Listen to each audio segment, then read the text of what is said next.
एक बड़ी फिलॉसफी है, एक बड़ा सिद्धांत है जिसको हमें समझना होगा।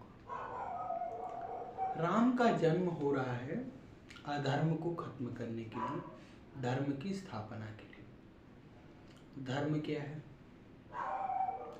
देखो, धर्म का अर्थ अलग अलग प्रकार से लगाया जा सकता है। जैसे भारतीय संस्कृति में धर्म का प्रयोग कर्म से हुआ है कि जो जिसका कर्म है वही उसका धर्म है। लेकिन आज धर्म की परिभाषा संकुचित होकर हिंदू, मुसलमान और इन तक सीमित हो गई है, जो कि इसकी सही परिभाषा नहीं है। कहते हैं हिंदी में जब शब्दों के शब्दकोश को पढ़ते हैं तो हमारे प्राध्यापक पढ़ाते हैं कि समय के साथ शब्दों के अर्थ का संकुचन हो जाता है। उन्हीं में ये धर्म शब्द भी देखने को मिल रहा है जिसके अर्थ का संकुचन हो गया है। लेकिन मैं आपको समझाना चाहता हूं कि धर्म वही नहीं है जिसका आज हम अर्थ समझते हैं। भगवान श्री कृष्ण गीता में भी कहते हैं कि धर्म की स्थापना के लिए मैं बार बार अवतार लूंगा या बार बार आऊंगा। और ये भी कहते हैं कि जो कभी भी किसी को भी अपने धर्म को नांगना नहीं चाहिए, अपने धर्म को छोड़कर दूसरे धर्म को नहीं पकड़ना चाहिए। इसका मतलब यहाँ ये नहीं है कि आप हिंदू है तो मुसलमान नहीं बन सकते या मुसलमान है तो हिंदू नहीं बन सकते, इस अर्थ में हम इसको समझने लगे।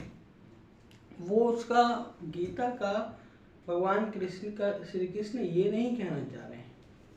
उनका सीधा से कहने का उद्देश्य ये है कि जो जिसका कर्म है उसको अपने कर्म को छोड़कर दूसरे के कर्म में कदापि हस्तक्षेप नहीं करना चाहिए, और यही उसका धर्म है। जैसे मैं एक छात्र हूं और दूसरे और भी बहुत सारे छात्र मुझे सुनते होंगे, विद्यार्थी सुनते होंगे। उनका सबसे बड़ा धर्म जो है वो अध्ययन है। अध्ययन से ज्यादा और कुछ नहीं। एक किसान का धर्म फसल उगाना है। एक अध्यापक का, एक गुरु का धर्म अपने शिष्यों को, अपने विद्यार्थियों को पढ़ाना और सिखाना है। यही धर्म है। और इस धर्म के व्यापक अर्थ को हमें समझना पड़ेगा। जब कभी भी, ये बहुत गंदी चीज है, बुरी चीज है, और वो सबसे बुरा टाइम है जब और लोग दूसरे के धर्मों में, दूसरे के कर्म में इंटरफेयर करने लगे, जो कि वह उस कर्म के लिए एलिजिबल नहीं है। और ये बात तो आप सब मानते होंगे कि हर एक व्यक्ति हर किसी कर्म के लिए एलिजिबल नहीं होता है। सबकी एलिजिबिलिटी, क्वालिटी, क्षमता अलग अलग होती है। इसका अर्थ ये हुआ कि यदि बिना क्षमता, बिना क्वालिटी वाला व्यक्ति उस कर्म को करेगा जो उसके लायक नहीं है, तो उसमें त्रुटियां होंगी और अच्छा नहीं माना जाएगा। तो इसीलिए जब कभी भी ऐसी स्थिति आ जाती है जो किसी के धर्म में, मीन्स कर्म में इंटरफेयर करने लगता है, तब भगवान जन्म लेते हैं। ऋषियों का काम यज्ञ करना था, पूजा पाठ करना था। रावण ने और राक्षसों ने उनके कर्म में इंटरफेयर किया, उनको डिस्टर्ब किया।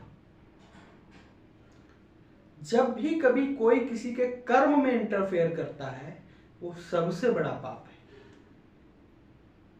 और ये परम पाप है, बड़ा पाप।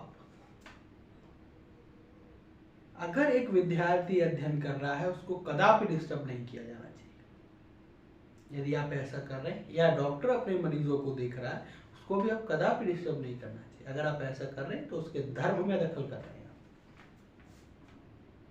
तो जब कभी धर्म पर जब जब होए धर्म की हानि, जब जब धर्म की हानि होती है तब तब प्रभु जी जन्म लेते हैं, अवतार लेते हैं और आकर धर्म की स्थापना करते हैं।